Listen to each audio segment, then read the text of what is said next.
और चलिए अब आपको दिखाते हैं टॉप खबरें सुपरफास्ट अंदाज में। प्रधानमंत्री नरेंद्र मोदी की आज उड़ीसा के ब्रह्मपुर और नौरंगपुर में जनसभा। रात में ही कल उड़ीसा के भुवनेश्वर हवाई अड्डे पर पहुंच गए थे पीएम मोदी।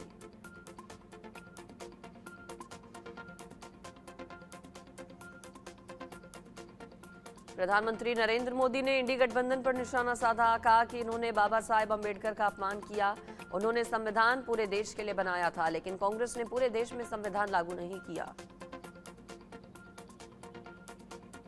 विपक्ष पर सवाल उठाते हुए प्रधानमंत्री नरेंद्र मोदी ने कहा, 75 साल पहले संविधान निर्माताओं ने कहा था कि धर्म के आधार पर आरक्षण नहीं होगा, लेकिन अब सपा, कांग्रेस और पूरा विपक्षी दल SC, ST, OBC का आरक्षण छीनकर उसे धर्म के आधार पर बांटना चाहता है। POK को भारत में शामिल करने को लेकर रक्षा मंत्री राजनाथ सिंह ने बड़ा बयान दिया। रक्षा मंत्री ने कहा कि POK पर बलपूर्वक कब्जा करने की जरूरत नहीं, बल्कि वहां के लोग खुद भारत में शामिल होना चाहेंगे। रविवार को तीसरे चरण का चुनाव प्रचार थमा। 12 राज्यों की 94 सीटों पर मंगलवार को डाले जाएंगे वोट।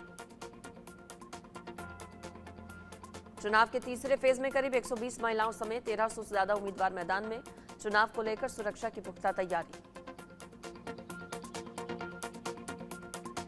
आम चुनाव के तीसरे चरण के मद्देनजर भारत नेपाल सीमा को 72 घंटे के लिए सील किया गया। इलाके में सुरक्षा बढ़ाई गई।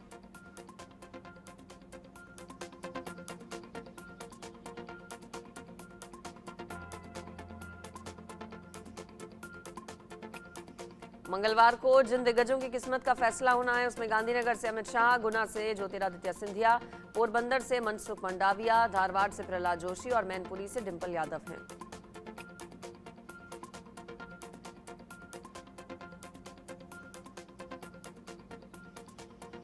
महिलाओं के यौन उत्पीड़न के आरोपी प्रज्वल रेवन्ना के खिलाफ ब्लू कॉर्नर नोटिस जारी किया गया और आरोपी प्रज्वल रेवन्ना को भारत वापस लाने के लिए इंटरपोल की मदद ली जा रही है।